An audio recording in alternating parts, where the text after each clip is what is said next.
1 ತಿಂಗಳ ಪ್ರವಚನ, ಅದನ್ನೆಲ್ಲ ಪೂರ್ಣ ತಯಾರಿ ನಮ್ಮ ಗ್ರಾಮದ ಎಲ್ಲ ಯುವಕರು ಮತ್ತು ಹಿರಿಯರು ಕೂಡ ಮಾಡಿದ್ದಾಗಿತ್ತು. ಅದಾದ ಮೇಲೆ ನಮ್ಮ ಗ್ರಾಮದ ಯುವಕರು ಈ ನಮ್ಮ ಗ್ರಾಮದಲ್ಲಿ ಹುಟ್ಟಿರ್ತಕ್ಕಂಥ ಪರಮ ಪೂಜ್ಯರ ಒಂದು ನಿವಾಸವನ್ನು, ಮನೆಯನ್ನು ನಾವು ಪರಮ ಪೂಜ್ಯರ ಆಶಯದಂತೆ ಒಂದು ದೇವಾಲಯವನ್ನು ಮಾಡದೆ, ಪೂಜೆಯನ್ನು ಮಾಡದೆ, ಪುರಸ್ಕಾರವನ್ನು ಮಾಡದೆ, ಒಂದು ಗ್ರಾಮದಲ್ಲಿರ್ತಕ್ಕಂಥ ಯುವಕರಿಗೆ ಒಂದು ಅತ್ಯುತ್ತಮವಾಗಿರ್ತಕ್ಕಂಥ ಎಲೆಕ್ಟ್ರಾನಿಕ್ ಗ್ರಂಥಾಲಯವನ್ನು ಮಾಡಬೇಕಂತ ಉದ್ದೇಶದಿಂದ ಆ ಕಲ್ಮನಿಯವರ ಮನೆಯನ್ನು ನಾವು ಸ್ವಚ್ಛತಾ ಮಾಡಿ, ಡೆಮಾಲಿಷ್ ಮಾಡಿ, ಅದನ್ನೆಲ್ಲ ಸ್ವಚ್ಛತಾ ಮಾಡಿ, ಆಮೇಲೆ ಗ್ರಾಮ ಪಂಚಾಯತ್ ಅಧ್ಯಕ್ಷರು ಕೂಡ ಅದನ್ನು ಪರಮ ಪೂಜ್ಯ ಸಿದ್ದೇಶ್ವರ ಮಹಾಸ್ವಾಮೀಜಿಗಳ ಜನ್ಮಸ್ಥಳಕ್ಕೆ ತಾವು ಅದನ್ನು ಬಿಟ್ಟುಕೊಡ್ಬೇಕಂತೇಳಿ ವಿನಂತಿ ಮಾಡಿಕೊಂಡಾಗ ಅವರು ಕೂಡ ಟರಾವಲ್ಲಿ ಪಾಸ್ ಮಾಡಿ ಅದ್ರ ಒತ್ತಾರಿ ಕೂಡ ರೆಡಿಯಾಗಿದೆ. ಅದು 3.5 ಲಕ್ಷ ರೂಪಾಯಿಗೆ ನಾವು ಮುಗಿಸಿ ಅದನ್ನು ಈಗಾಗಲೇ ಕಾಂಟ್ರಾಕ್ಟ್ರಿಗೆ ಹೋಗಿ ನಮ್ಮೂರು ಕಾಂಟ್ರಾಕ್ಟ್ರಿಗೆ ಕೊಟ್ಬಿಟ್ಟೇವಿ. 1,30,000 ರೂಪಾಯಿ ಅವ್ರಿಗೆ ಕೊಟ್ಟೇವಿ. ಇನ್ನೂ ಉಳಿದು ಬಾಕಿ ಕೊಡ್ಬೇಕಾಗಿದೆ. 9 ಕಾಲಮ್ ಮಾಡಬೇಕು, ಅದ್ರ ಮೇಲೆ ಸ್ಲ್ಯಾಬ್ ಮಾಡಬೇಕು, ಅದ್ರ ಮೇಲೆ ಕೂಡ ಮ್ಯಾಲೆ ಮಹಡಿ ಮಾಡಬೇಕು, ಒಳಗಿಂದೊಳಗೆ ಏರ್ಲಕ್ ಮಾಡಬೇಕು, ಚೆನ್ನಾಗಿರ್ತಕ್ಕಂಥ ಗ್ರಂಥಾಲಯವನ್ನು ಮಾಡಬೇಕಂತೇಳಿ ನಮ್ಮ ಗ್ರಾಮದ ಉದ್ದೇಶ ಕೂಡ ಅದ. ಪರಮ ಪೂಜ್ಯರ ಆಶಯ ಕೂಡ ಅದೇ ಆಗಿತ್ತು. ಅಲ್ಲಿ ನಾವು ಅಭಿಷೇಕ, ಅವರ ಆಶೆಯಂತೆ ನಾವು ಯಾವ ಅಭಿಷೇಕ ಪೂಜೆ ಪುನಸ್ಕಾರವನ್ನು ಮಾಡೋದಿಲ್ಲ. ಆ ಪೂಜ್ಯರ ಒಂದು ಭಾವಚಿತ್ರ ಇರ್ತದೆ. ಬಿಟ್ಟರೆ ದೇಶ ವಿದೇಶದಲ್ಲಿರ್ತಕ್ಕಂಥ ಮಹಾನ್ ಸಾಹಿತಿಗಳ ಪುಸ್ತಕಗಳು ಕೂಡ ಅಲ್ಲಿ ದೊರೀತವೆ. ಗ್ರಾಮದಲ್ಲಿರ್ತಕ್ಕಂಥ ಬಡ ಮಕ್ಕಳು ಯಾರಾದರೂ ಸೈನ್ಸ್ ಮಾಡಿದ್ರಪ್ಪ ಅಂದರೆ ಅವ್ರಿಗೆ ಬೇಕಾಗಿರ್ತಕ್ಕಂಥ ಸೈನ್ಸ್ ಪುಸ್ತಕಗಳು, ಆ PUC ಸೈನ್ಸ್ ಮಾಡಿದ್ರಪ್ಪ ಅಂದರೆ, MBBS ಓದ್ತಿದ್ರಪ್ಪ ಅಂದ್ರೆ ಅಂಥ ಪುಸ್ತಕಗಳು ಕೂಡ ಈಗಾಗಲೇ MP ಪಾಲ್ಟರು ಬೇರೆ ಬೇರೆ ಕಡೆ ಹೋಗಿ ಅಲ್ಲಿ ಗ್ರಂಥಾಲಯಗಳ ಪುಸ್ತಕಗಳನ್ನು ಕೂಡ ಅವರ ಸಹಾಯ ಹಸ್ತದಿಂದ ನಾವು ನಮ್ಮ ಗ್ರಾಮಕ್ಕೆ ತಂದು ಈ ಪರಮ ಪೂಜ್ಯರ ಒಂದು ಬಸವಲಿಂಗ ಸ್ವಾಮಿಗಳು ಅಧ್ಯಕ್ಷತೆಯಲ್ಲಿ ನಾವು ಈ ಕಾರ್ಯಕ್ರಮವನ್ನು ಕೊಪ್ಪಳದ ಗವಿಸಿದ್ದೇಶ್ವರ ಪೂಜ್ಯರನ್ನು ಕರೆಸಿ ಅತಿ ದೊಡ್ಡ ಪ್ರಮಾಣದ ಸುಮಾರು 5 ದಿನಗಳವರೆಗೆ ಆ ಕಾರ್ಯಕ್ರಮ ಉದ್ಘಾಟನೆ ಮಾಡಬೇಕಂತೇಳಿ ನನ್ನ ಮತ್ತು ನಮ್ಮೆಲ್ಲರ ಯುವ ಮಿತ್ರರ ಮತ್ತು ನಮ್ಮ ಗ್ರಾಮದ ಎಲ್ಲ ಹಿರಿಯರ ಅಭಿಪ್ರಾಯ ಕೂಡ ಅದ. ನಮ್ಮ ಗ್ರಾಮದ ಪೂಜ್ಯರು ಇಡೀ ದೇಶದ ಆದ್ಯಂತ, ಇಡೀ ಪ್ರಪಂಚದಾದ್ಯಂತ ಈ ಭಾರತ ಕಂಡ ಅತ್ಯುತ್ತಮವಾಗಿರ್ತಕ್ಕಂಥ 2ನೇ ವಿವೇಕಾನಂದರು ಅಂತ ಮಹಾನ್ ವ್ಯಕ್ತಿಗಳನ್ನು ಪಡೆದಿರ್ತಕ್ಕಂಥ ನಮ್ಮ ಗ್ರಾಮ ಬಹಳಷ್ಟು ಧನ್ಯ. ಆ ಧನ್ಯ ಯಾರಿಂದ ಆಗ್ಯದಪ್ಪ ಅಂದ್ರೆ ಅದು ಭಗವಂತನ ಕೃಪಾ, ಅದು ಕೊಡೆಕ ಬಸವರ ಕೃಪಾ ಅಂತ ಒಂದು ಮಹಾನ್ ತಾಯಿಯ ಉದರದಲ್ಲಿ ಪರಮ ಪೂಜ್ಯರು ಜನಿಸಿದ್ದಾರೆ. ಅವರ ಒಂದು ಜೀರ್ಣೋದ್ಧಾರವನ್ನು, ಮನೆ ಜೀರ್ಣೋದ್ಧಾರವನ್ನು ಗ್ರಂಥಾಲಯವಾಗಿ ಬದಲಾವಣೆ ಮಾಡಲಿಕ್ಕೆ ತಾವೆಲ್ಲ ವೇದಿಕೆ ಮೇಲೆ ಆಸೀನಾಗಿರ್ತಕ್ಕಂಥ ರಾಜಕೀಯ ಮುಖಂಡರು ವಿನಂತಿ ಮಾಡ್ಕೋತಾರೆ. ಉದ್ಘಾಟನಾ ಕಾರ್ಯಕ್ರಮದಲ್ಲಿ ತಾವು ಕೂಡ ಭಾಗಿಯಾಗಬೇಕಂತೇಳಿ ತಮ್ಮಲ್ಲಿ ವಿನಂತಿಯನ್ನು ಮಾಡ್ಕೋತಾರೆ.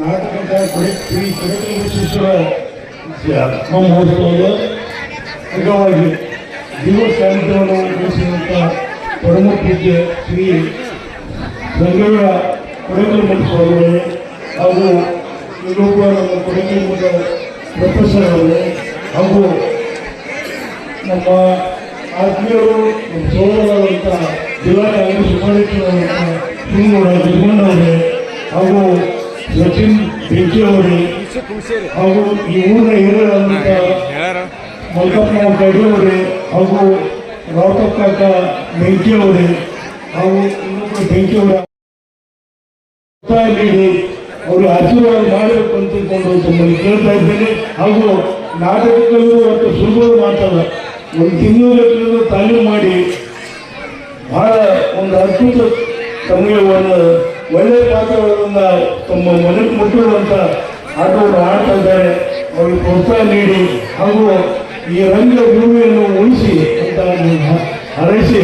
ಹಾಗೂ ಇನ್ನೊಂದು ವಿಷಯ ಹೇಳಬೇಕಂದ್ರೆ ಈ ಊರಿನ ಬಹಳ ಭಕ್ತಾದಿಗಳು ಈ ಕಾಡಿನಲ್ಲಿ ಸಂಗಮನಾಥನ ಜಾತ್ರೆಯಲ್ಲಿ ಎಲ್ಲ ಊರು ಬಹಳ ದೊಡ್ಡ ಪ್ರಮಾಣದಲ್ಲಿ ಅನ್ನದಾಸೋಹ ಮಾಡ್ತಾರೆ.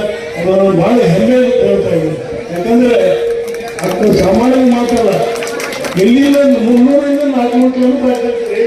ಅಲ್ಲಿ ಕನಿಷ್ಠ 1 ಕ್ವಿಂಟಲ್ ಮಾಲಿ ಮತ್ತು ಅನ್ನ ಮಾಡಿ ಎಲ್ಲ ಬಂದ ಭಕ್ತಾದಿಗಳಿಗೆ ಅನ್ನ ಪ್ರಸಾದ ಮಾಡ್ತಾರೆ. ಅದು ದೊಡ್ಡ ಈ ಊರಿನ ಒಂದು ಹೆಮ್ಮೆ ಅಂತ ನಾನು ಹೇಳ್ತಾ ಇದ್ದೀನಿ. ಪ್ರತಿ ವರ್ಷ ಈ ಊರಿಗೆ ಇನ್ನೂ ಹೆಚ್ಚಿನ ಶ್ರೀಮಂತಿಕೆ ನಡೆಸ್ಕೊಡಿ. ಯಾಕಂದ್ರೆ ಈ ಊರಲ್ಲಿ ನನ್ನ ಅಂದಾಜ ಎಲ್ಲರೂ ಶ್ರೀಮಂತರೇ ಹೇಳ್ತಾರೆ. ಯಾಕಂದ್ರೆ ಆ ಕೊಡಗು ವರ್ಷಗಳು ಪ್ರತಿಯೊಂದು ಮನೆಗೆ ಎಲ್ಲರೂ ಈಗ ಈ ಅದರ ಮತ್ತು ಕೆಲವು ಬಂದಿದಂತೂ ಅತಿ ಶ್ರೀಮಂತರಾಗಿದ್ದಾರೆ. ಯಾರು ಕೇಳ್ತಿರೋ 15-20 ವರ್ಷ ಕಡಿಮೆ ಹೇಳ್ತಾರೆ. ಅದಕ್ಕೆ ಕೊಡೇಕಲ್ ಬಸವನವರು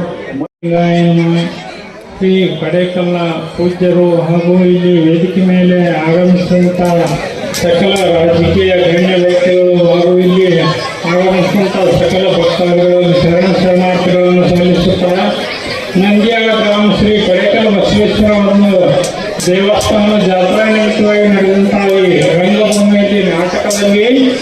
ಈ ಊರಿನಲ್ಲಿ ನಂದ್ಯಾಳ ಗ್ರಾಮದಲ್ಲಿ ಸಾಕ್ಷಾತ್ ನಂದಿ ವೃಷಭ ಅವರ ಅವತಾರವಾಗಿ ಅನೇಕ ಮಹಾಪುರುಷರು ಇಲ್ಲಿ ಜನ್ಮ ತಾಳಿ ಅತ್ಯಂತ ಪ್ರಸಿದ್ಧವಾಗಿ ಅಧ್ಯಾತ್ಮದಲ್ಲಿ ಅತ್ಯಂತ ಉನ್ನತ ಮಟ್ಟಕ್ಕೆ ಇರುವಂತಹ ಜ್ಞಾನಿಗಳು ಈ ಊರಲ್ಲಿ ಜನನಾಗಿದ್ದಾರೆ.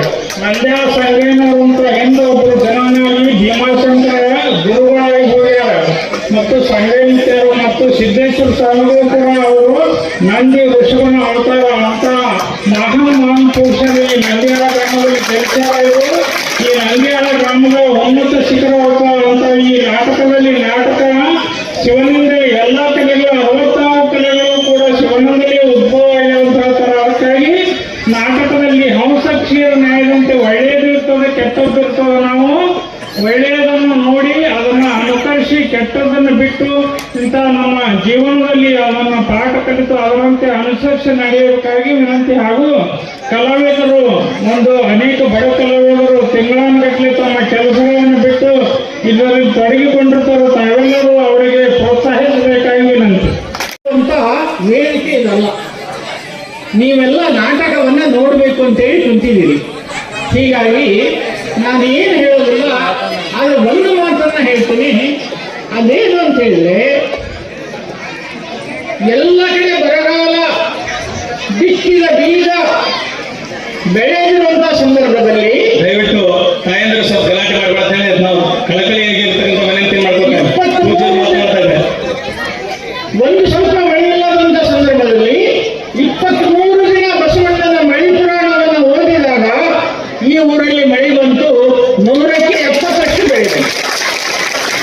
ನಾ ಸುಳ್ಳು ಹೇಳಿದ್ರಿ, 12 ದಿನ ಆಗಿರಬೇಕು ನಾನು ಒಬ್ಬರು ಅಪರ ಮಳೆನೇ ಇಲ್ರಿ ಪುರಾಣಾಚಾರಿ. ನನಗೆ ಆತ್ಮವಿಶ್ವಾಸ ಇತ್ತು, ಕೊಡೇಕಲ್ದವ್ರು ನೋಡಿದ್ರೆ ಎಂದು ಸುಳ್ಳಾಗುವುದಿಲ್ಲ. ಯಾಕೆ ಈ ಮಾತನ್ನ ಹೇಳ್ತಂದ್ರೆ, ಮಳಿ ಪುರಾಣ ಅಂದ್ರೆ ಸಾಮಾನ್ಯ ಅಲ್ಲದು. 1 ತಿಂಗಳು ಮಳೆ ಆಗಲಿಲ್ಲ ಅಂದ್ರೆ ನಾವು ಯಾರು ಪುರಾಣ ಓದಿರ್ತೀವೋ ನಮ್ಮ ಪರಂಪರೆಯವರೆಲ್ಲರೂ ಜೀವಂತ ಸಮಾಧಿ ಆಗಬೇಕು. ಅಂತ ಸಂದರ್ಭದಲ್ಲಿ ಬಸವಣ್ಣ ವರ್ಷ ಎಷ್ಟು ಬೆಳೀತೀವಿ ಅದಕ್ಕೆ ಅವರು ಸರಿ ಸಮಾನವಾದ ಬೆಳೆಯನ್ನ ನಾವು ಬೆಳೆದಿದ್ದೀವಿ. ಬೇರೆ ಊರುಗಳಲ್ಲಿ ನಮ್ಮ ಹಿರಿಯರು ಹೇಳ್ತಾ ಇದ್ರು, ಅನ್ನ ನೀರಕ್ಕೂ ಎಂದಿಗೂ ಕೊರತೆ ಬಂದಿಲ್ಲ ನಂದಿ ಹೇಳಕ್ಕೆ.